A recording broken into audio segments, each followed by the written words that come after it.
जब तक रसूलुल्लाह सल्लल्लाहु अलैहि वसल्लम मक्का में थे कभी भी किसी वाक्य में भी यहूदियों का जिक्र नहीं हुआ, लेकिन जब रसूलुल्लाह सल्लल्लाहु अलैहि वसल्लम मदीना गए तो वहां पे पहले से बहुत सारे यहूदी आबाद थे। अब क्वेश्चन ये है कि मदीना में इतने सारे यहूदी आए कहां से? क्योंकि यहूदियों को 1000 साल पहले से पता था कि बहुत जल्द मदीना और उसके आसपास एक पैगंबर आने वाला है। आज से तकरीबन 70 साल पहले 3 अरबी शेफर्ड्स फलस्तीन के पहाड़ों में अभी घूम फिर रहे थे कि अचानक उन्हें दूर से एक पहाड़ में एक गार, एक केव देखा। वो उस केव के अंदर गए और उन्होंने देखा कि उस केव में सिर्फ 2 जार्स पड़े हुए। उन्होंने ये जार्स खोल के देखे तो अंदर पुराने जमाने के कुछ पेपर्स और स्क्रोल्स पड़े हुए। उन्होंने सोचा पता नहीं कोई चीज होगी बस, तो उन्होंने बाजार जाकर थोड़े पैसों के बदले इनको बेच दिया। वहां से ये स्क्रोल्स किसी तरह अमेरिका के एक साइंटिस्ट के हाथ लगे, जिसको डायरेक्ट पता लग गया कि ये यहूदियों की आसमानी किताब तौरात है, लेकिन ये किसी अजीब से स्टाइल से लिखी हुई थी और आज के जमाने के सारे तौरात से मुख्तलिफ थी।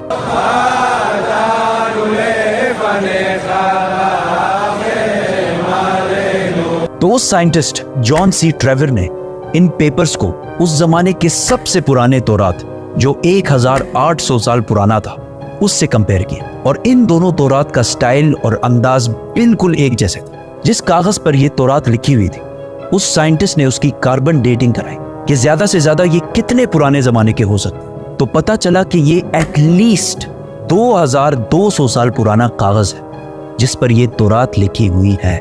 विच मीन्स कि ये तौरात जो फलस्तीन के एक गार में एक आम से अरबी शेपर्ड को मिले थे, ये दुनिया के सबसे पुराने तौरात में से एक है। इवन हजरत ईसा अलैहिस्सलाम के आने से भी पुराने का तौरात है। Copies of the Bible that are 1000 years older than any previously known copy of the Bible? ये कंप्लीट तौरात तो नहीं है, लेकिन तौरात के बहुत सारे पोर्शंस इसमें मौजूद हैं। इन स्क्रोल्स के स्टार्टिंग में यहूदियों के एक पैगंबर आइज़ाया का जिक्र है, जिनको क्रिश्चियंस और मुसलमान दोनों एक सच्चा प्रॉफिट मानते हैं। और इस पैगंबर आइज़ाया ने फ्यूचर के कुछ प्रोफेसीज लिखी है कि आने वाले वक्तों में दुनिया में क्या क्या होने वाला है।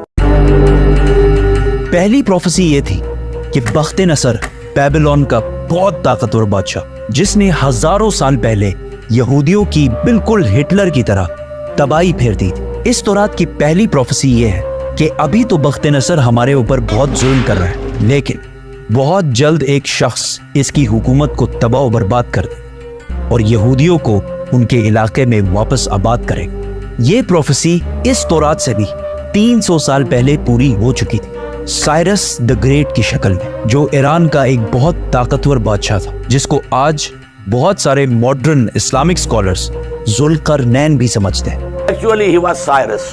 He was the king of Persia. ये भी एक बहुत इंटरेस्टिंग स्टोरी है, तो सब्सक्राइब। इस तौरात की दूसरी प्रोफेसी की वजह से यहूदी मदीना में आबाद थे। इस दुनिया के सबसे पुराने तौरात प्रोफेसी कुछ ऐसे है, देखो मेरा गुलाम जिसे मैं कायम रखता हूं, मैं अपनी रूह को इसमें डालूंगा और वो दुनिया में इंसाफ कायम करेगा, और जब तक वो जमीन पे इंसाफ कायम ना कर ले वो पीछे नहीं हटेगा और ना उसे कोई कुचल सकेगा, और मैं बुतों को अपनी तारीफ छीनने नहीं दूंगा। और जिन आबादियों में कैदार के लोग रहते हैं खुश हो जाएं। कैदार, कैदार, इसको याद रखें। सेला के लोग पहाड़ के ऊपर चढ़कर चीख चीख कर खुशी के नारे लगाएं। Let them give glory to their Lord. Now, let's break this down. सबसे पहले कहा गया है कि कैदार के लोग खुशियां मनाएं। तो अब ये कैदार कौन है और कहां है? कैदार इब्राहिम अलैहिस्सलाम के बेटे इस्माइल अलैहिस्सलाम के दूसरे बेटे का नाम, और इस कैदार के बच्चों ने अरब में एक बहुत बड़ी सल्तनत कायम की, और रसूलुल्लाह सल्लल्लाहु अलैहि वसल्लम भी इस्माइल अलैहिस्सलाम के इस बेटे कैदार की नस्ल में से। दूसरा जिक्र है बुतों का। उस जमाने में सबसे ज्यादा बुतों की इबादत अरब में की जाती थी। अब इससे यह तो क्लियर है कि पैगंबर अरब में आएगा। प्रॉफिट आइज़ाया ने तौरात में दूसरी प्रोफेसी ये की थी कि सेला के लोग पहाड़ पर चढ़कर जोर जोर से खुशी के नारे लगाएं। ये सेला लफ्ज SELA आज भी तौरात में इसी तरह लिखा जाता है। अब ये सेला अरब में किधर है? This is very interesting. मेरी बात ना माने, गूगल मैप्स तो सबके पास होता है। गूगल मैप्स पर लिखें सेला अरब, और सर से दबाएं। आप सीधा इस पहाड़ की लोकेशन पर पहुंचेंगे। ये पहाड़ आज भी मदीना में है, और सिर्फ मदीना में ही नहीं बल्कि मस्जिद नबवी का सबसे नजदीक पहाड़ यही सेला पहाड़ है।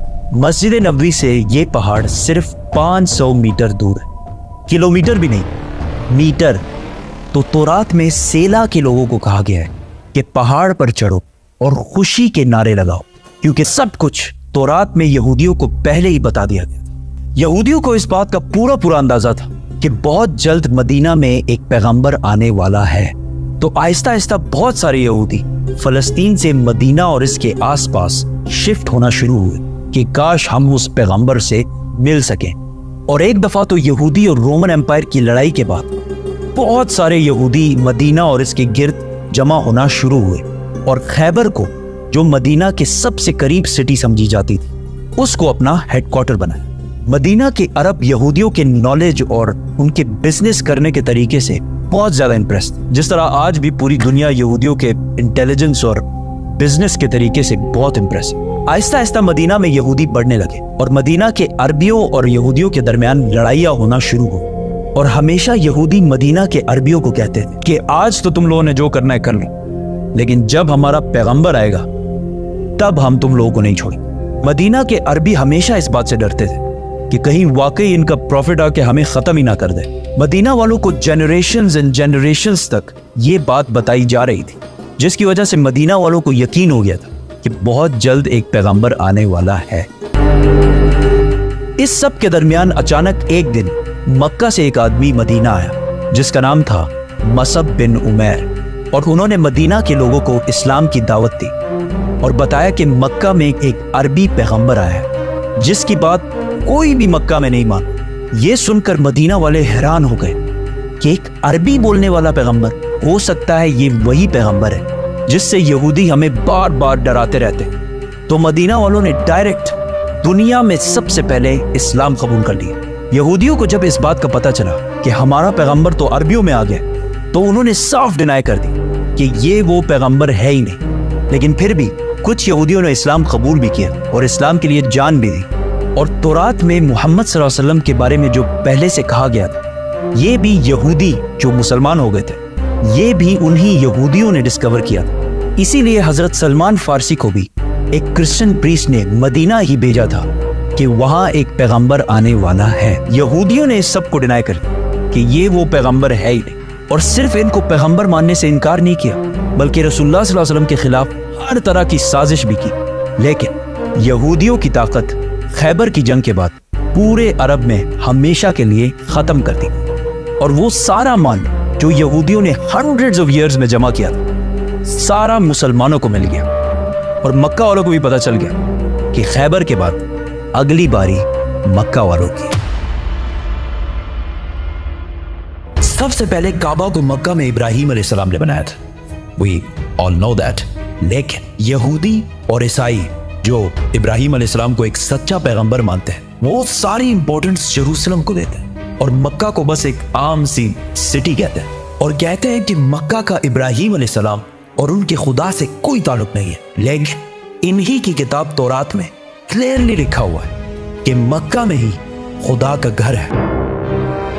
आज से 80 साल पहले वर्ल्ड वॉर 2 में हिटलर ने जब नेदरलैंड्स को फतह किया, तो आज जितने भी यहूदी थे उन सारों को एक लाइन में खड़ा किया और आहिस्ता आहिस्ता इन सारों को एक कमरे में ले जाया गया, जिधर गैस से इन सारों को आसानी से कत्ल कर दिया जाता। उधर खड़े सारे यहूदी अपनी मौत का इंतजार कर रहे थे, और इन सब की जबान पर तौरात का एक ही कलमा था, साम 84। ये साम 84 यहूदियों की मेन किताब तनाख और हिब्रू बाइबल के बुक ऑफ साम्स में लिखी हुई है। तनाख यहूदियों के लिए सबसे इंपॉर्टेंट किताब है, और इस तनाख के 3 मेन हिस्से हैं। तौराह जो मूसा अलैहिस्सलाम पर नाजिल हुई, नबियाना जो यहूदियों की बाकी पैगंबरों पर नाजिल हुई, और कैटुएम जिसका एक हिस्सा द बुक ऑफ साम्स है जो दाऊद अलैहिस्सलाम पर नाजिल हुई थी, जिसे मुसलमान ज़बूर के नाम से जानते हैं। साम 84 में लिखा है, कितनी खूबसूरत है आपके रहने की जगह, ए अजीम रब। ब्लेस्ड आर द पीपल जो आपके घर में रहते हैं और हर वक्त आपकी इबादत करते हैं, और उनका दिल सिर्फ पिलग्रिमेज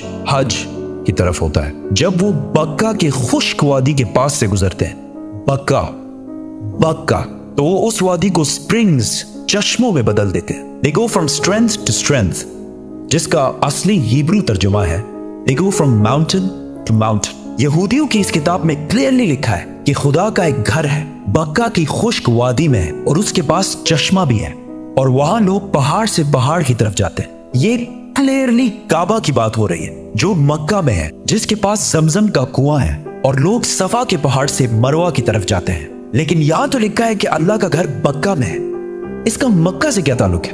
ताल्लुक है कुरान की सूरह आले इमरान में अल्लाह फरमाते हैं कि कह दीजिए कि अल्लाह ने जो कहा है सच कहा है, और पैरवी करो इब्राहिम की, जो बिल्कुल अपराइट थे और मुशरिक नहीं थे।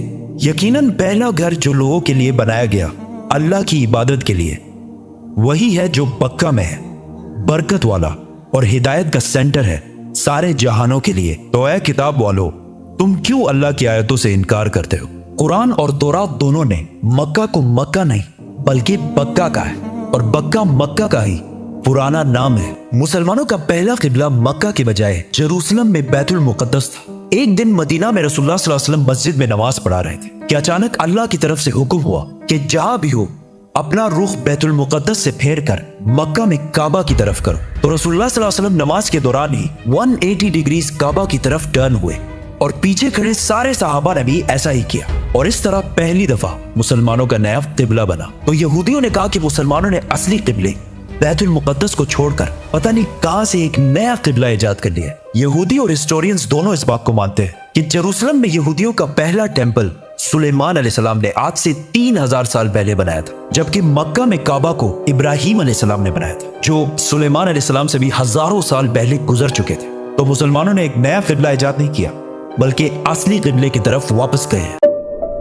यहूदी मजहब में इब्राहिम अलैहिस्सलाम ने इस्माइल अलैहिस्सलाम और उनकी मां हाजर को पारान के डेजर्ट में छोड़ा था, जिसको आज बहुत सारे हिस्टोरियंस हिजाज का इलाका समझते हैं, और इसी हिजाज में मक्का भी वाक़या है। यहूदियों के रिलीजन में इस्माइल अलैहिस्सलाम की इतनी इंपॉर्टेंस नहीं है जितनी इसहाक अलैहिस्सलाम की है, और वो कहते हैं कि इब्राहिम अलैहिस्सलाम को इसहाक अलैहिस्सलाम को ज़िबा करने का हुक्म दिया गया था, इस्माइल अलैहिस्सलाम को नहीं। लेकिन वो हमेशा से इस्माइल अलैहिस्सलाम और उसकी औलाद को नेक और सच्चे लोग मानते हैं, और इसका अंदाजा इस मूवी के क्लिप से होगा जो यहूदियों ने मूसा अलैहिस्सलाम पर बनाई थी। जब मूसा अलैहिस्सलाम मिस्र से भागकर जैथरो के पास पनाह लेते हैं, तो जैथरो उनसे कहते हैं, Abraham is the father of many nations.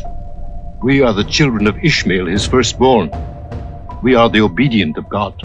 काबा को बनाने के बाद मक्का का पहला नाम बक्का था, और यहाँ ज्यादातर इस्माइल अलैहिस्सलाम की औलाद आबाद थी। जैसे जैसे वक्त गुजरता गया, आहिस्ता आहिस्ता बहुत सारे और ट्राइब्स भी मक्का में रहने लगे, और यहाँ का नाम बक्का से मक्का में बदल गया। और ऐसा हिस्ट्री में बार बार हुआ है, जैसे बॉम्बे और मुंबई। आहिस्ता आहिस्ता लोग असली रिलीजन को छोड़कर बुतों की इबादत करने लगे, और काबा को भी अजीब अजीब बुतों से भर दिया। रसूलुल्लाह सल्लल्लाहु अलैहि वसल्लम की उम्र जब 35 साल थी, तो एक दिन बारिशों की वजह से काबा की छत अचानक गिर गई। तो मक्का के लोगों ने काबा को दोबारा बनाने का इरादा किया, लेकिन सिर्फ हलाल पैसों से। जैसे ही वो काबा की टूटी दीवार बनाने लगे, तो एक दीवार पर कुछ अजीब सा लिखा हुआ था। उन्होंने ये पढ़ने की कोशिश की, लेकिन ये अरबी में नहीं, किसी और जबान में लिखा हुआ था। आखिर एक यहूदी ने आके इनको बताया कि यहूदियों की जबान अरामेक है, और इस पर लिखा है, I am Allah the Lord of बक्का। और ये मैंने तब बनाया था जब मैंने आसमान और जमीन और चांद और सूरज को बनाया था, और ये तब तक कायम रहेगा जब तक इसके 2 पहाड़ कायम है। और आज भी काबा के गिलाफ के ऊपर मक्का नहीं बक्का लिखा हुआ है। काबा जब दोबारा मक्का वालों ने बनाना शुरू किया, तो सारे कबीलों की आपस में लड़ाई शुरू हो गई। कौन सा कबीला हजर अस्वद को उसकी असली जगह पर लगाएगा? तो आखिर कुरैश के सबसे बड़ी उम्र वाले शख्स ने कहा कि जो भी नेक्स्ट काबा के दरवाजे से एंटर होगा वही डिसाइड करेगा। एंड अचानक रसूलुल्लाह सल्लल्लाहु अलैहि वसल्लम काबा में दाखिल हुए, और वो पैगंबर नहीं थे इस टाइम। तो सब ने कहा कि हमें मंजूर है, क्योंकि मोहम्मद सबसे ज्यादा सादिक और अमीन है। तो रसूलुल्लाह सल्लल्लाहु अलैहि वसल्लम ने इनकी लड़ाई खत्म करने के लिए हजर अस्वद को एक चादर के दरमियान में रखा, और सारे कबीलों को कहा कि इस चादर को साइड से पकड़ लो। और जैसे ही वो उस जगह पहुंचे, तो रसूलुल्लाह सल्लल्लाहु अलैहि वसल्लम ने हजर अस्वद अपने हाथों से काबा के अंदर फिट किया। लेकिन काबा इस टाइम भी 360 बुतों से भरा हुआ था, और काबा की चाबी उस्मान बिन तलहा के पास थी। पैगंबर बनने के बाद एक दिन रसूलुल्लाह सल्लल्लाहु अलैहि वसल्लम उस्मान बिन तलहा के पास आए और उनसे काबा की चाबी मांगी। तो उन्होंने कहा कि काबा की चाबी और आप, तो रसूलुल्लाह सल्लल्लाहु अलैहि वसल्लम ने उस्मान बिन तलहा से कहा कि याद रखो, एक दिन तुम काबा की चाबी मेरे हाथ में देखोगे और मैं जिसे चाहूंगा ये चाबी दूंगा। तो उस्मान बिन तलहा ने कहा कि अच्छा, तो वो कुरैश के लिए सबसे बदतरीन दिन होगा। तो रसूलुल्लाह सल्लल्लाहु अलैहि वसल्लम ने कहा कि नहीं, वो दिन कुरैश के लिए सबसे इज्जत वाला दिन होगा। इस वाकये के कुछ ही साल बाद आखिर रसूलुल्लाह सल्लल्लाहु अलैहि वसल्लम ने 10,000 मुसलमानों के साथ मक्का को फतह कर लिया और काबा के अंदर मौजूद सारे बुतों को तोड़ दिया और काबा की चाबी उस्मान बिन तलहा को वापस कर दी। इसके बाद मुसलमान अरब के सबसे पावरफुल फोर्स बन गए। लेकिन मक्का को फतह करने के सिर्फ 14 दिन बाद मुसलमान अपनी जिंदगी की सबसे मुश्किल जंगों में से एक के लिए हुनैन की तरफ रवाना हो। कुरान की सबसे बड़ी प्रेडिक्शंस में से एक द ग्रेट रोमन एम्पायर के बारे में थी। जब सुपर पावर रोमन एम्पायर बिल्कुल खत्म होने वाली थी, उसी टाइम कुरान ने कहा कि नहीं, जंग रोमन एम्पायर ही जीतेगी। मक्का के एक गार में जिब्राइल अलैहिस्सलाम के मोहम्मद सल्लल्लाहु अलैहि वसल्लम को इकरा कहने के 8 साल पहले रोमन एम्पायर और पर्शियन एम्पायर, दो बड़ी सुपर पावर्स के दरमियान बहुत सख्त लड़ाई शुरू हो चुकी थी। ये ऐसे था कि आज अमेरिका और चाइना की फुल फ्लेज वॉर स्टार्ट हो जाए। इस जंग में पर्शियन एम्पायर ने रोमन एम्पायर को तबाह बर्बाद कर दिया था और पूरी दुनिया को ये लग रहा था कि रोमन एम्पायर, जो 1000 साल से दुनिया की सबसे बड़ी सुपर पावर थी, खत्म होने वाली है। और ये रोमन एम्पायर कोई छोटी चीज नहीं थी। आज तक पूरी दुनिया में उसी रोमन एम्पायर का बहुत बड़ा इन्फ्लुएंस है। ये वीडियो मैं बना रहा हूं जुलाई के महीने। पता है जुलाई को जुलाई क्यों कहते हैं? रोमन बादशाह जूलियस सीजर की वजह से, जो रोमन एम्पायर का पहला बड़ा बादशाह था। और जुलाई के बाद ऑफ कोर्स अगस्त आएगा, जो रोमन्स के दूसरे बड़े बादशाह ऑगस्टस के नाम पर रखा गया है। और इस सब के अलावा जितने प्लैनेट्स हैं, जुपिटर, मार्स, वीनस, ये भी इसी रोमन एम्पायर के खुदाओं के नाम पर रखे गए हैं। रोमन एम्पायर इस्लाम से 300 साल पहले 2 पार्ट्स में बढ़ चुकी थी, ईस्टर्न और वेस्टर्न रोमन एम्पायर। जिसके बाद वेस्टर्न रोमन एम्पायर तो आहिस्ता आहिस्ता खत्म हो गई, लेकिन eastern Roman empire, Byzantine empire, फिर भी दुनिया की सुपर पावर रही। इस जंग में ऐसे लग रहा था कि पर्शियंस आखिरकार इस रोमन एम्पायर को खत्म कर देंगे। इतना बड़ा काम पर्शियंस कभी भी अकेले नहीं कर सकते थे अगर उनके पास रोमन एम्पायर के अवाम का सपोर्ट ना होता। जंग से पहले रोमन एम्पायर के अवाम अपने बादशाह और अपने फौज से बहुत तंग आ चुके थे, क्योंकि इस्लाम से 8 साल पहले रोमन बादशाह मोरिस, जिसको अवाम बहुत पसंद करती थी, उसके आर्मी जनरल फोकस ने तख्त से हटा दिया था और उसकी बीवी और 8 बच्चों को उसके आंखों के सामने बहुत ही बुरी तरह कत्ल कर दिया था। और इन सब के सरों को इस्तांबुल ने, उस जमाने में कॉन्स्टेंटिनोपल में, सारी अवाम के सामने लटका दिए थे। तो ये सब देखकर रोमन एम्पायर की अवाम ने इस नए बादशाह के खिलाफ हर तरफ बगावत शुरू कर दी। तो जैसे हर ताकतवर करता है, उसने इन प्रोटेस्टर्स को पूरी तरह क्रश किया और हजारों लोगों को जेलों में डाला और हजारों लोगों को कत्ल भी किया, ताकि अवाम में खौफ फैल जाए। लेकिन आहिस्ता आहिस्ता ये प्रोटेस्ट और भी ज्यादा फैलते गए। ये सब कुछ सुना सुनाया नहीं लग रहा? पर्शियन बादशाह खुसरो ने जब देखा कि रोमन एम्पायर की अवाम अपने बादशाह के खिलाफ हो गई है, तो उसने इस टाइम का फुल फायदा उठाया और रोमन एम्पायर पर हमला कर दिया। और आहिस्ता आहिस्ता रोमन एम्पायर की बहुत इंपॉर्टेंट प्रोविंसेस, सीरिया, इजिप्ट, फलस्तीन पर कब्जा कर लिया। तो आहिस्ता आहिस्ता रोमन एम्पायर की अवाम और फौज को समझ आ गई कि फोकस से ना हो पाएगा। तो उन्होंने अफ्रीका के गवर्नर, जिसकी लोग बहुत इज्जत करते थे, उससे मदद मांगी। तो उसने अपना बेटा हेराक्लियस को कॉन्स्टेंटिनोपल भेजा। जैसे ही वो पहुंचा, अवाम और फौज ने मिलकर पिछले बादशाह को हटा दिया और हेराक्लियस को अपना नया एम्परर बनाया और फोकस के साथ वही कुछ किया जो उसने पिछले बादशाह के साथ किया था। हेराक्लियस जैसे ही बादशाह बना, उसे पता चला कि 90,000 क्रिश्चियंस को कत्ल करके पर्शियंस ने यहूदियों की मदद से फलस्तीन पर कब्जा कर लिया है और क्रिश्चियंस की सबसे मुकद्दस होली जगह द होली सेपल्कर को तबाह कर दिया है। इसकी क्रिश्चियनिटी में वही अहमियत है जो इस्लाम में बैतुल्लाह शरीफ की है। और वो क्रॉस जिस पर जीसस को मारा गया था, अकॉर्डिंग टू द क्रिश्चियंस, उसे वहां से उठाकर अपने कैपिटल थेसिफोन, मदियन ले गए हैं। ये ऐसी था कि आज काबा से कोई हजर अस्वद उठा के ले जाए। कैन यू इमेजिन दुनिया में क्या होगा? इस जंग में रोमन्स किस लेवल तक हार चुके थे इसका अंदाजा इस लेटर से होगा जो पर्शिया के बादशाह खुसरो ने रोमन एम्परर हेराक्लियस को लिखा था, जो आज तक बिल्कुल ठीक ठाक मौजूद है। फ्रॉम खुसरो, सब खुदाओं से बड़ा खुदा, master of the whole world, to Heraclius, मेरा एक छोटा सा गुलाम। तुम कहते हो तुम्हारा खुदा सबसे बड़ा है, तो किधर है वो खुदा? और उसने जेरूसलम को मुझसे बचाया क्यों नहीं? ये सब दो सुपर पावर्स के दरमियान इधर हो रहा था, लेकिन इससे बहुत दूर मक्का के गार में खुदा ने एक आदमी की तरफ अपना एक फरिश्ता भेजा और कहा, Muhammad, read. इस्लाम ने आते ही यहूदी और क्रिश्चियंस के सारे पैगंबरों को सही कहा, जिसकी वजह से पहले लोगों को लग रहा था कि इस्लाम एक नया रिलीजन नहीं बल्कि क्रिश्चियनिटी की ही एक ब्रांच है।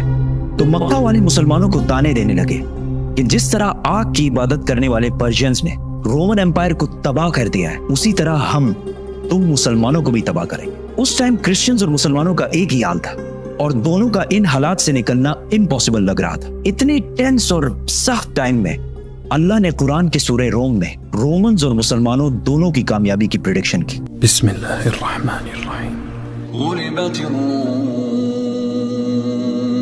पास वाले मुल्क में रोमन्स डिफीट हो चुके हैं, लेकिन इस हार के कुछ ही साल बाद ये दोबारा कामयाब होंगे और वो दिन वो होगा जब अल्लाह की दी हुई फतह पर मुसलमान खुशियां मना रहे होंगे। इन आयत में दो प्रेडिक्शंस की गई है कि आज तो रोमन्स हार रहे हैं, लेकिन कुछ सालों बाद रोमन्स दोबारा कामयाब होंगे और उसी दिन मुसलमान भी अपनी कामयाबी का जश्न मना रहे होंगे। मक्का में सबने इन आयत का बहुत मजाक उड़ाया कि रोमन एम्पायर का बच जाना इम्पॉसिबल है, लेकिन हजरत अबू बकर रज़ियल्लाहु ताला अन्हु का इस्लाम के पहले दिनों में ही कुरान पर इतना यकीन था कि उन्होंने मक्का के एक काफिर से शर्त लगाई कि अगर रोमन्स 3 साल बाद कामयाब ना हुए तो मैं तुम्हें 10 ऊंट दूंगा, और अगर कामयाब हो गए तो उस टाइम तक इस्लाम में गैम्बलिंग और शर्त लगाना बैन नहीं हुआ था। जब रसूलुल्लाह सल्लल्लाहु अलैहि वसल्लम को इस शर्त का पता चला तो उन्होंने अबू बकर रज़ियल्लाहु ताला अन्हु से कहा कि इस शर्त में 3 साल का टाइम बढ़ाकर 10 साल कर दो और ऊंट 10 से बढ़ाकर 100 कर दो। उस काफिर ने ये टर्म्स आसानी से मान लिए क्योंकि रोमन्स का जीतना इम्पॉसिबल हो चुका था। ब्रिटिश हिस्टोरियन एडवर्ड गिबोन, जिसने रोमन एम्पायर पर 6 वॉल्यूम्स की किताब लिखी है, उसने भी लिखा है कि कुरान की इस प्रोफेसी का 7-8 साल के बाद भी पूरा होने का कोई चांस नहीं लग रहा था, क्योंकि पर्शियंस बिल्कुल रोमन एम्पायर की कैपिटल कॉन्स्टेंटिनोपल के पास पहुंच चुके थे और इसे चारों तरफ से घेर लिया था। बट कॉन्स्टेंटिनोपल को फतह करना इम्पॉसिबल था और इस वाक़ये के 900 साल बाद तक भी कॉन्स्टेंटिनोपल को कोई फतह नहीं कर सकता। आखिर इसे ऑटोमन एम्पायर उस्मानिया सल्तनत के सिर्फ 21 ईयर ओल्ड सुल्तान महमद ने कश्तिया पहाड़ों पर चढ़ाकर इसे फतह किया था। And I can't wait to tell that story. So subscribe. Constantinople जब हर तरफ से घेर लिया गया था तो हेराक्लियस ने पर्शियन बादशाह खुसरो को खत लिखा और उससे भीख मांगी कि तुम जो कहोगे हम करेंगे, सिर्फ हमें जिंदा रहने दो। लेकिन खुसरो ने कहा, एक शर्त है, तुम्हें क्रिश्चियनिटी छोड़कर हमारे रिलीजन मतलब आग की इबादत करनी पड़ेगी। तो रोमन एम्परर हेराक्लियस अपनी कैपिटल कॉन्स्टेंटिनोपल को छोड़कर ब्लैक सी की तरफ से पर्शियन एम्पायर की नॉर्दर्न साइड पे आ गया और उसी टाइम रसूलुल्लाह सल्लल्लाहु अलैहि वसल्लम भी मक्का को छोड़कर मदीना हिजरत कर गए। यहाँ पर हेराक्लियस ने पोप से मदद मांगी और उसे कहा कि पर्शियंस मेरे खिलाफ नहीं है, ये क्रिश्चियनिटी के खिलाफ है। तो पोप ने पूरे यूरोप से पैसे जमा किए और हेराक्लियस को भेजे, जिससे हेराक्लियस ने पर्शियन एम्पायर की नॉर्दर्न साइड से एक सरप्राइज अटैक की तैयारी की और पर्शियंस पर फुल फोर्स के साथ हमला कर दिया। क्योंकि पर्शियंस सारे इस्तांबुल फतह करने में बिजी थे तो उनके अपने किंगडम का डिफेंस बहुत कमजोर हो गया था। हेराक्लियस बहुत तेजी से आगे बढ़ता गया और एक के बाद एक सिटी फतह करता गया और आखिरकार वो उस सिटी पहुंचा जो पर्शियंस के लिए सबसे होली सिटी थी, जो पर्शियंस का मक्का था, जिसमें उनका सबसे बड़ा आग का टेम्पल भी था, जिसमें आग बहुत सालों से जल रही थी। तो हेराक्लियस ने अपना पूरा बदला लिया और उस सिटी को उसी तरह तबाह किया जिस तरह उन्होंने जेरूसलम को तबाह किया था। इस वाक़ये के बाद गेम कंप्लीटली चेंज होने लगी और ये कई सालों में रोमन्स की पहली बड़ी जीत थी और वो इसके बाद अपनी खोई हुई सल्तनत दोबारा हासिल करने लगे। और इसी टाइम सिर्फ 313 मुसलमानों ने मक्का के काफिरों को जंगे बदर में हरा दिया और अपनी पहली जंग जीतने का जश्न मनाने लगे और कुरान की प्रोफेसी पूरी हो गई।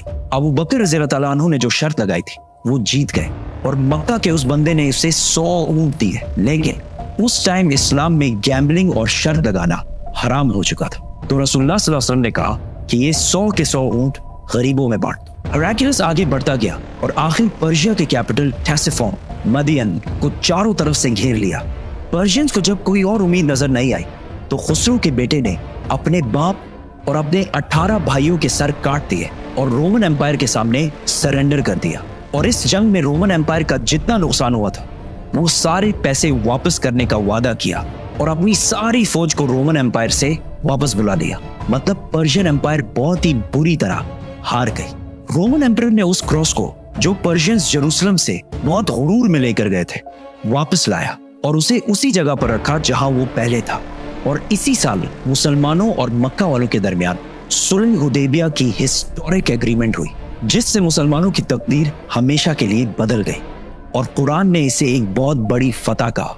हेराक्लियस अब तो दुनिया का सबसे ताकतवर बादशाह बन गया था। लेकिन सुलह हुदैबिया के कुछ ही अरसे बाद रसूलुल्लाह सल्लल्लाहु अलैहि वसल्लम ने इसी हेराक्लियस को एक लेटर लिखा और इसे इस्लाम की दावत दी। लेकिन हेराक्लियस नहीं माना और अगले कुछ ही सालों में मुसलमानों ने ऑलमोस्ट पूरी रोमन एम्पायर को फतह कर लिया और सिर्फ रोमन एम्पायर को नहीं पर्शियन एम्पायर को भी फतह कर लिया। और आज तक मुसलमानों से ये इलाके दोबारा कोई भी नहीं छीन सका। इंसानों की तारीख की सबसे बड़ी सैर, 7 आसमानों की सैर, अल-इस्रा वल Meraj. You believe that Muhammad went to heaven on a winged horse? Yes, I believe in God. शब मेराज में सिदरतुल मुंतहा। ये इतना अजीम सफर मक्का में रसूलुल्लाह सल्लल्लाहु अलैहि वसल्लम की जिंदगी के सबसे मुश्किल और सख्त टाइम में हुआ। पहले आप सल्लल्लाहु अलैहि वसल्लम का बाइकआउट किया गया, फिर आप सल्लल्लाहु अलैहि वसल्लम के दिल के सबसे करीब लोग हजरत अबू तालिब और हजरत खदीजा रज़ियल्लाहु ताला अन्हा की वफात, फिर ताइफ में आप सल्लल्लाहु अलैहि वसल्लम को इतने पत्थरों से मारा गया कि जूते खून से भर गए। एंड टू टॉप दैट मक्का में आप सल्लल्लाहु अलैहि वसल्लम की सिटीजनशिप भी खत्म कर दी गई। और जब आप सल्लल्लाहु अलैहि वसल्लम मक्का में किसी और की पनाह में रह रहे थे, अल्लाह ने इसी सबसे मुश्किल टाइम आप सल्लल्लाहु अलैहि वसल्लम को इंसानों की तारीख की सबसे बड़ी सैर कराई, 7 आसमानों की सैर। A journey like none before.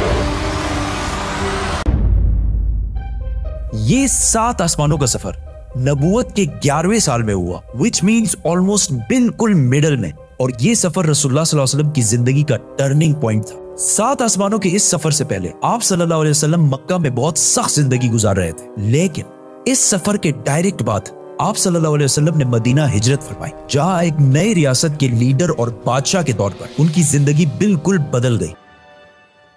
एक दिन मक्का में आधी रात को जिब्राईल अलैहिस्सलाम आप सल्लल्लाहु अलैहि वसल्लम को बुर्राक पर मक्का से जेरूसलम बैतुल मुकद्दस की तरफ ले गए। ये बुर्राक नाम बर्क से निकला है जिसका मतलब है लाइटनिंग, और हो सकता है इसका ये नाम इसकी लाइटनिंग स्पीड की वजह से इसको मिला हो। बैतुल मुकद्दस में आप सल्लल्लाहु अलैहि वसल्लम ने सारे पैगंबरों की इमामत की और वहां से जिब्राईल अलैहिस्सलाम के साथ आप सल्लल्लाहु अलैहि वसल्लम पहले आसमान की तरफ रवाना हुए। पहले आसमान का दरवाजा इनके लिए खोला गया और ये दरवाजा हमारे दरवाजों जैसा नहीं था। पहले आसमान में आप सल्लल्लाहु अलैहि वसल्लम की मुलाकात आदम अलैहिस्सलाम से हुई। उनके राइट साइड पर जन्नत के लोग और उनके लेफ्ट साइड पर जहन्नुम में लोग थे। आदम अलैहिस्सलाम यूनिवर्स के पहले इंसान और दुनिया के सारे इंसान इन्हीं की औलाद हैं और आदम अलैहिस्सलाम का जिक्र कुरान में 25 दफा हुआ है। आप सल्लल्लाहु अलैहि वसल्लम ने उन्हें सलाम किया, उन्होंने सलाम का जवाब दिया और आप सल्लल्लाहु अलैहि वसल्लम दूसरे आसमान की तरफ रवाना हुए। वहां उनकी मुलाकात ईसा और याह्या अलैहिस्सलाम से हुई। ईसा और याह्या अलैहिस्सलाम एक दूसरे के कजन्स जिन्हें क्रिश्चियनिटी में जीसस और जॉन द बैप्टिस्ट कहा जाता है। ये दोनों पैगंबर आज से 2000 साल पहले रोमन एम्पायर के स्टेट फलस्तीन में पैदा हुए और इन दोनों कजन्स की जिंदगी बहुत ही मुश्किल हालत में गुजरी। हजरत याह्या अलैहिस्सलाम को एक जालिम हुक्मरान ने शहीद कर दिया और इनकी शहादत को आज भी लोग करबला में इमाम हुसैन की शहादत से कंपेयर करते हैं। इनके कजन ईसा अलैहिस्सलाम के साथ भी यही होने वाला था, लेकिन अल्लाह ने आखिरी टाइम उन्हें दुनिया से उठा लिया। कुरान में याह्या अलैहिस्सलाम का जिक्र 5 दफा हुआ है और हजरत ईसा अलैहिस्सलाम का जिक्र 25 मरतबा हुआ है। आप सल्लल्लाहु अलैहि वसल्लम ने इन्हें सलाम किया, उन्होंने सलाम का जवाब दिया और आप सल्लल्लाहु अलैहि वसल्लम तीसरे आसमान की तरफ रवाना हुए। वहां उनकी मुलाकात यूसुफ अलैहिस्सलाम से हुई। यूसुफ अलैहिस्सलाम आज से ऑलमोस्ट 3600 साल पहले फलस्तीन में पैदा हुए एंड वी ऑल नो कि कैसे वो वहां से इजिप्ट, जो उस जमाने का सुपर पावर था, उसके वाइस रॉय मतलब बादशाह के बाद सबसे ताकतवर वजीर बने। ये ऐसे था कि आज कोई यूके का प्राइम मिनिस्टर बने। यूसुफ अलैहिस्सलाम का जिक्र कुरान में 27 मरतबा हुआ है और ये वाहिद पैगंबर है जिनकी डिटेल्स कुरान में बाइबल से भी ज्यादा है। आप सल्लल्लाहु अलैहि वसल्लम ने उन्हें सलाम किया, उन्होंने सलाम का जवाब दिया और आप सल्लल्लाहु अलैहि वसल्लम जिब्राईल अलैहिस्सलाम के साथ चौथे आसमान की तरफ रवाना हुए। वहां उनकी मुलाकात इदरीस अलैहिस्सलाम से हुई। इदरीस अलैहिस्सलाम दुनिया के पहले इंसानों में से थे। आदम अलैहिस्सलाम और शीत अलैहिस्सलाम के बाद इदरीस अलैहिस्सलाम को इंसानों का तीसरा नबी माना जाता है और दुनिया में सबसे पहले जुल्म के खिलाफ जिहाद इन्होंने ही किया था। इदरीस अलैहिस्सलाम को दुनिया का पहला साइंटिस्ट भी समझा जाता है क्योंकि उन्होंने पहली दफा दुनिया में पेन कलम यूज किया था। पहली दफा आसमान में स्टार्स और प्लैनेट्स की मूवमेंट को ऑब्जर्व करके इंसानों की जिंदगी आसान बनाई थी। इदरीस अलैहिस्सलाम का जिक्र कुरान में 2 मरतबा हुआ है। आप सल्लल्लाहु अलैहि वसल्लम ने इन्हें सलाम किया, उन्होंने सलाम का जवाब दिया और आप सल्लल्लाहु अलैहि वसल्लम 5वें आसमान की तरफ रवाना हुए। वहां आप सल्लल्लाहु अलैहि वसल्लम की मुलाकात हारून अलैहिस्सलाम से हुई। जब मूसा अलैहिस्सलाम पैगंबर बने तो उन्होंने अल्लाह से दुआ की कि मेरे भाई हारून को भी मेरे इस मिशन में शामिल करें। तो इस तरह हारून अलैहिस्सलाम भी पैगंबर बने।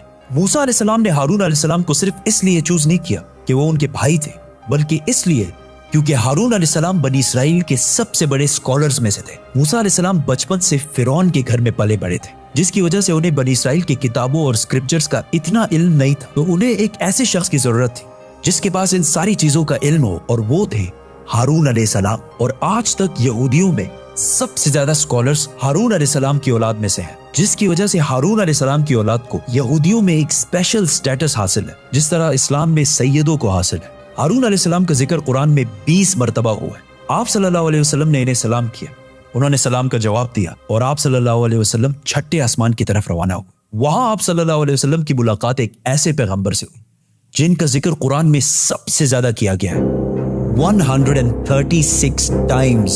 क्योंकि मूसा अलैहिस्सलाम की स्टोरी को आज तक दुनिया की सबसे ज्यादा इंटरेस्टिंग और आउटस्टैंडिंग स्टोरी समझा जाता है, और आज भी बुक्स, कॉमिक्स और इवन हॉलीवुड की सबसे बड़ी फिल्म्स मूसा अलैहिस्सलाम की स्टोरी से कहीं ना कहीं इंस्पायर्ड होती है, जैसे कि Superman, Harry Potter and many others.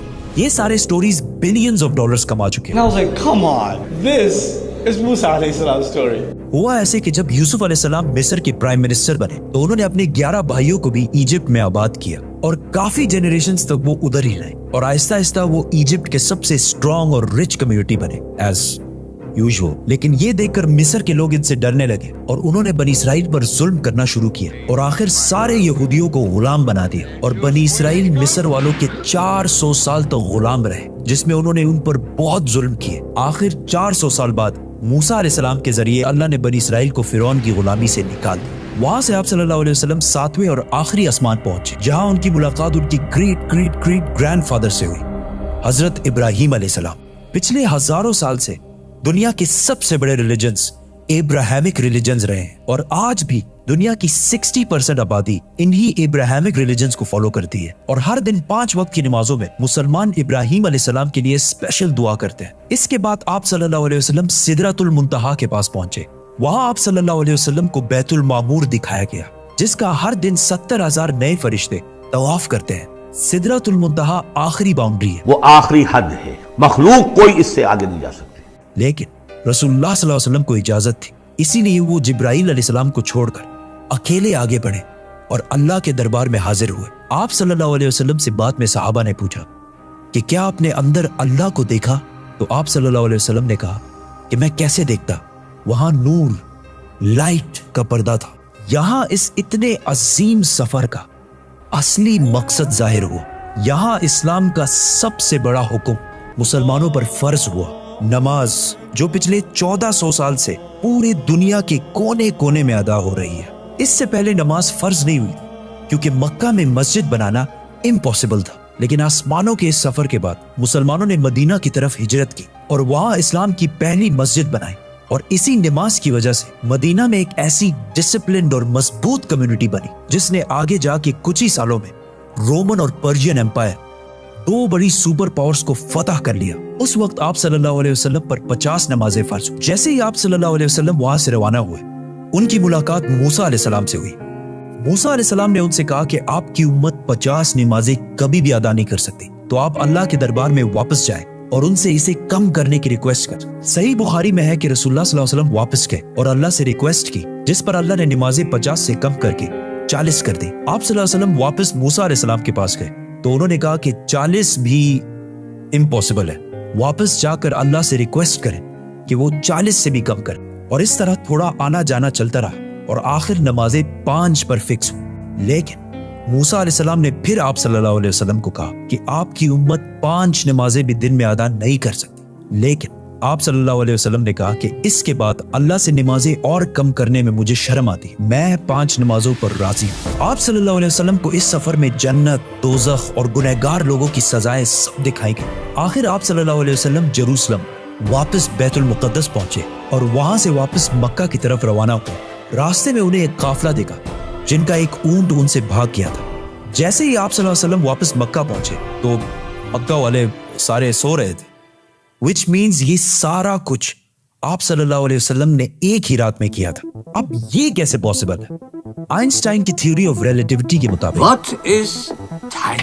Time is not absolute. Time is not absolute. जिसका मतलब है कि अगर एक शख्स तेज मूव हो रहा है और दूसरा अपनी जगह पर खड़ा है तो ये दोनों टाइम को बिल्कुल डिफरेंट महसूस करेंगे। और अगर कोई लाइट के स्पीड के करीब ट्रेवल करे तो उसके लिए टाइम बहुत ही स्लोली पास होगा। एंड एज वी नो, बुराक का नाम ही उसकी लाइटनिंग स्पीड की वजह से रखा गया है। इसीलिए आप सल्लल्लाहु अलैहि वसल्लम के लिए ये रात बहुत लंबी थी और बाकी सारों के लिए ये एक नॉर्मल रात थी। जैसे ही आप सल्लल्लाहु अलैहि वसल्लम मक्का वापस पहुंचे, उनको पता था कि अगर वो ये सारी बातें मक्का वालों को बताएंगे तो मक्का वाले उनका बहुत मजाक उड़ाएंगे। लेकिन आप सल्लल्लाहु अलैहि वसल्लम ने सारों को क्लियरली कंप्लीट स्टोरी सुना दी, जिसकी वजह से मक्का वालों ने उनका बहुत मजाक उड़ाया और आप सल्लल्लाहु अलैहि वसल्लम से बैतुल मुक़द्दस के बारे में क्वेश्चंस पूछने लगे, क्योंकि उनको पता था कि इससे पहले आप सल्लल्लाहु अलैहि वसल्लम बैतुल मुक़द्दस कभी भी नहीं गए। लेकिन उसी टाइम आप सल्लल्लाहु अलैहि वसल्लम की मेमोरी को और स्ट्रॉन्ग करने के लिए अल्लाह ने बैतुल मुक़द्दस को आप सल्लल्लाहु अलैहि वसल्लम के सामने पेश किया, इसी तरह जिस तरह आप इस टाइम ये वीडियो देख रहे हैं। मक्का वाले आप सल्लल्लाहु अलैहि वसल्लम से बैतुल मुक़द्दस के बारे में पूछते रहे और आप सल्लल्लाहु अलैहि वसल्लम उनके हर बात का जवाब देते रहे, जिससे वो सारे बिल्कुल शॉक हो गए। आप सल्लल्लाहु अलैहि वसल्लम ने उन्हें उस काफिले का भी बताया जिसका ऊंट भाग गया था और उसके थोड़ी ही देर बाद वो काफिला भी पहुंच गया। और उन्होंने कहा कि ये सब कुछ सच है, जिससे मक्का वाले और भी शॉक हो गए। लेकिन ये ऐसा वाकया है कि जिसे आज भी और उस जमाने में भी मानना बहुत ही मुश्किल था, जिसकी वजह से कुछ कमजोर ईमान वाले मुसलमान भी इस्लाम से फिर गए।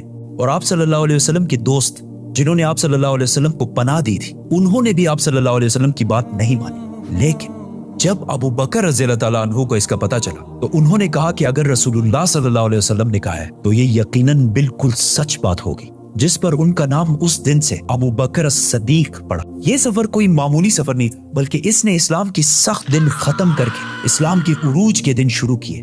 और इससे अगले ही साल मदीना से 72 लोग आप सल्लल्लाहु अलैहि वसल्लम को अपने बादशाह और लीडर के तौर पर मक्का से मदीना की तरफ ले जाने के लिए है।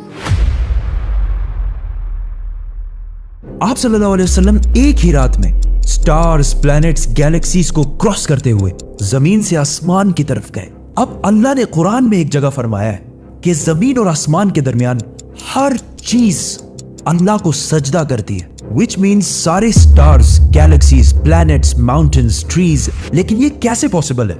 सजदा तो इस तरह होता है। और कभी स्टार्स और प्लैनेट्स को हमारी तरह इबादत करते हुए किसी ने देखा है? लेकिन अल्लाह ने कुरान में बार बार कहा है कि ये सारी चीजें अल्लाह की इबादत करती हैं। तो यूनिवर्स के इन सारी चीजों में कोई ना कोई बात कॉमन, एक जैसी जरूर होगी।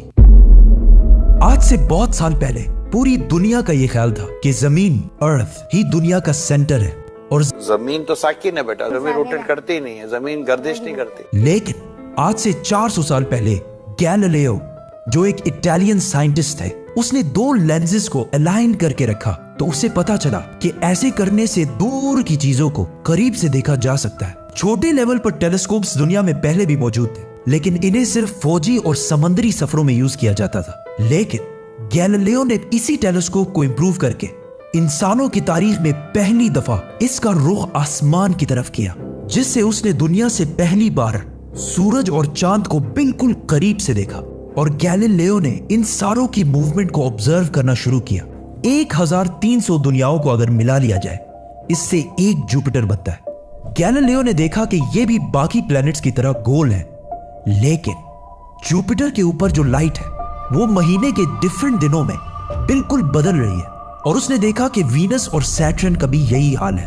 अब ये सब कुछ तभी पॉसिबल था कि अगर ये सारी चीजें सूरज के गिर्द घूम रही हो, दुनिया के नहीं।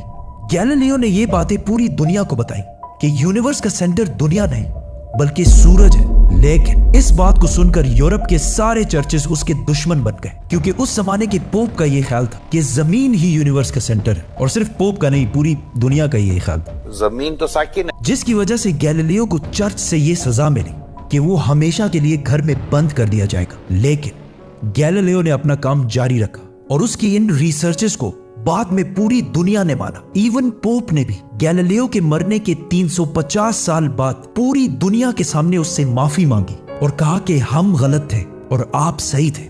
आहिस्ता आहिस्ता हमें पता चला कि जमीन यूनिवर्स का सेंटर नहीं है बल्कि ये सूरज के गिर्द घूमती है। और सूरज भी कोई इतनी बड़ी चीज नहीं है, बल्कि सूरज तो इसके जैसे अरबों खरबों स्टार्स की तरह मिल्की वे गैलेक्सी का एक छोटा सा हिस्सा है। और ये मिल्की वे गैलेक्सी अरबों स्टार्स से बनी हुई है और ये सारे बिलियंस ऑफ स्टार्स एक ही सर्कल में घूम रहे हैं। हम तो सूरज के गिर्द घूम रहे हैं, तो सूरज जैसे अरबों खरबों स्टार्स मिलकर किसके गिर्द घूम रहे हैं? Super massive black hole. Have a supermassive black hole at their center. इस ब्लैक होल ने, जो हमारे सूरज से 40 लाख टाइम्स बड़ा है, ने पूरी गैलेक्सी को एक गोल सर्कल में रखा हुआ है। जिस तरह हमारे सूरज ने जमीन, जुपिटर, मार्स, इन सारे प्लैनेट्स को एक सर्कल में रखा हुआ है। लेकिन ये गैलेक्सी भी कोई इतनी बड़ी चीज नहीं है, बल्कि ये लाखों और गैलेक्सीज को मिलाकर एक छोटे से क्लस्टर का एक छोटा सा हिस्सा है। ये लाखों गैलेक्सीज मिलकर एक क्लस्टर बनाते हैं और ये क्लस्टर भी कोई इतनी बड़ी चीज नहीं है, बल्कि इस जैसे लाखों क्लस्टर्स मिलाकर एक सुपर क्लस्टर बनता है। और ऐसे हजारों सुपर क्लस्टर्स और भी मौजूद है। अब आपने ये नोट किया कि इन सारे स्टार्स, गैलेक्सीज, प्लैनेट्स में एक चीज कॉमन है कि इस पूरे यूनिवर्स में हर चीज किसी न किसी दूसरे ऑब्जेक्ट के गिर्द घूम रही है। और जब रसूलुल्लाह सल्लल्लाहु अलैहि वसल्लम भी आसमानों की तरफ गए तो उन्होंने बैतुल मामूर में फरिश्तों को नमाज पढ़ते हुए नहीं देखा, वो भी किसी चीज के गिर्द घूम रहे थे। लेकिन घूमने का इबादत से क्या ताल्लुक है? अल्लाह ने तो कहा है कि ये सारी चीजें इबादत करती हैं। आपको पता है अल्लाह ने ये बात किस सूरत में कही है? सूरह हज में। हज में मुसलमान पूरी दुनिया से इस्लाम की सबसे मुकद्दस और होली जगह काबा के पास जाते हैं और बार बार इसके गिर्द घूमते हैं। अब इस सर्कल करने का मतलब क्या है? जब मुसलमान काबा के गिर्द घूमता है तो वो उस वक्त अकेला नहीं घूम रहा होता, बल्कि चांद, प्लैनेट, स्टार्स, गैलेक्सीज, क्लस्टर्स सारों के साथ एक ही इबादत में शामिल हो जाता है। तो ये सारी चीजें हमारी तरह इबादत नहीं करती, बल्कि हम मक्का जाकर इनकी तरह इबादत करते हैं। लेकिन इस आयत में तो लिखा है कि ये सारी चीजें अल्लाह को सजदा करती हैं। सजदा का मतलब सिर्फ हमारे वाला सजदा नहीं है, बल्कि अल्लाह के निजाम के मुताबिक चलने को भी सजदा कह सकते हैं। लेकिन अल्लाह ने इस आयत में सिर्फ स्टार्स, गैलेक्सीज और प्लैनेट्स का नहीं कहा, बल्कि हर चीज, पहाड़, दरख्त, जानवर, सब का कहा है। ये तो सर्कल्स में नहीं घूमते। आज से हजारों साल पहले एंशिएंट ग्रीस में ये कॉन्सेप्ट बना कि कायनात की हर चीज एक बहुत ही छोटे पार्टिकल, एटम से बनी हुई है, जिसको फिर 2000 साल तक पूरी दुनिया भूल गई। लेकिन आज से 200 साल पहले इस कॉन्सेप्ट पर रिसर्च दोबारा शुरू हुई और साइंसदानों की रिसर्च से पता चला कि एटम सबसे छोटा पार्टिकल नहीं है, बल्कि इसके अंदर और भी पार्टिकल्स हैं, जैसे प्रोटॉन्स, न्यूट्रॉन्स, इलेक्ट्रॉन्स। प्रोटॉन्स और न्यूट्रॉन्स हमेशा एटम के सेंटर में होते हैं और इलेक्ट्रॉन्स हमेशा इनके गिर्द घूम रहे होते हैं। ऑलमोस्ट बिल्कुल उसी तरह जिस तरह प्लैनेट सूरज के गिर्द घूमते हैं और स्टार्स ब्लैक होल के गिर्द घूमते हैं, जिसका मतलब है कि कायनात की हर चीज चाहते या ना चाहते हुए किसी ना किसी चीज का तवाफ कर रही है। और जब कोई मुसलमान काबा का तवाफ करने जाता है तो वो कायनात की हर छोटी से छोटी चीज, जैसे एटम के अंदर इलेक्ट्रॉन से लेकर कायनात के सबसे बड़े ऑब्जेक्ट्स, प्लैनेट्स, स्टार्स, गैलेक्सीज और इवन बैतुल मामूर में फरिश्तों के साथ एक ही इबादत में शामिल हो जाते हैं।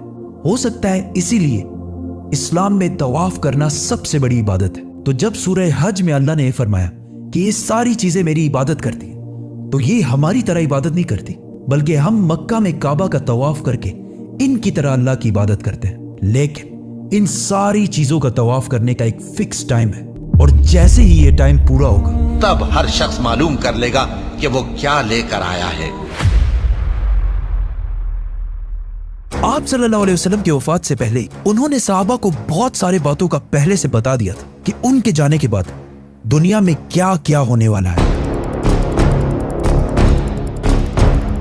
एक दिन हजरत उमर रज़ी अल्लाह ताला अन्हु बाकी सहाबा के साथ आप सल्लल्लाहु अलैहि वसल्लम के पास मस्जिद नबवी में बैठे हुए थे कि अचानक एक बहुत ही रोबदार और हैंडसम आदमी मस्जिद में दाखिल हुआ। उनके कपड़े एक्सट्रीमली व्हाइट और बाल बिल्कुल ब्लैक थे। उस दिन से पहले उन्हें मदीना में किसी ने भी नहीं देखा, मतलब वो मदीना के रहने वाले नहीं थे और उनके कपड़ों और बालों से बिल्कुल ऐसा नहीं लग रहा था कि वो कहीं दूर से ट्रेवल करके मदीना आए।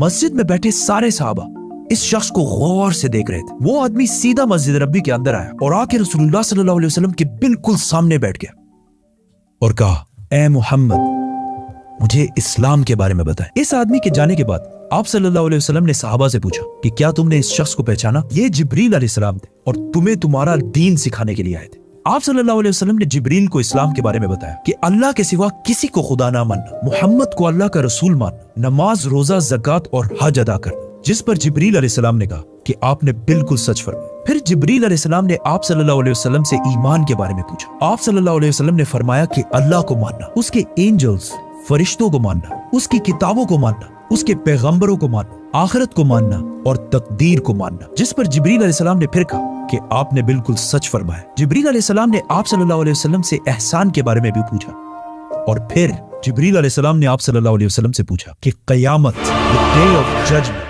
कब आएगी? जिस पर आप सल्लल्लाहु अलैहि वसल्लम ने कहा कि जितना आपको पता है सिर्फ उतना ही मुझे पता है, मतलब क़यामत के दिन का अल्लाह के सिवा किसी को भी नहीं पता। जिब्रील अलैहिस्सलाम ने यह सुनने के बाद फरमाया कि मुझे उस दिन के बारे में कुछ निशानियां बताएं। अब तक इस डिस्कशन में जितनी भी बातें हुई उन सबको आप सल्लल्लाहु अलैहि वसल्लम पहले भी एक्सप्लेन कर चुके, क्योंकि ये वाकया आप सल्लल्लाहु अलैहि वसल्लम की वफात से कुछ ही अरसे पहले हुआ था, जब ऑलमोस्ट सारा कुरान नाजिल हो चुका था। लेकिन इसके बाद जो आप सल्लल्लाहु अलैहि वसल्लम ने कयामत की निशानियां बताई, वो इससे पहले किसी को भी पता नहीं थी। और इन निशानियों का ताल्लुक सहाबा से ज्यादा हमसे है, क्योंकि जो निशानियां आप सल्लल्लाहु अलैहि वसल्लम ने बताई वो सहाबा ने अपनी जिंदगी में पूरे होते नहीं देखी, बल्कि वो निशानियां आज हम देख रहे हैं। Which means जिब्रील अलैहिस्सलाम सिर्फ सहाबा को नहीं बल्कि आज के मुसलमानों को भी कयामत की बहुत इंपॉर्टेंट निशानियां सिखाना चाहते थे। आप सल्लल्लाहु अलैहि वसल्लम ने जिब्रील अलैहिस्सलाम को जवाब दिया कि जब एक लौंडी अपने मालकन को जन्म देगी, जिसको बहुत सारे स्कॉलर्स समझते हैं कि जब औलाद अपने वालिदैन को गुलाम समझेगी, और जब ये नंगे पैर गरीब शेफर्ड्स, चरवाहे एक दूसरे से लंबी बिल्डिंग्स बनाने में कंपटीशन, मुकाबला करेंगे। जिब्रील अलैहिस्सलाम ने फिर कहा कि आपने बिल्कुल सच फरमाया और उठकर वहां से चले गए। आप सल्लल्लाहु अलैहि वसल्लम ने सहाबा को भेजा कि कोई जाकर इस आदमी को ढूंढे, लेकिन उस दिन के बाद ये आदमी किसी को भी नहीं दिखा।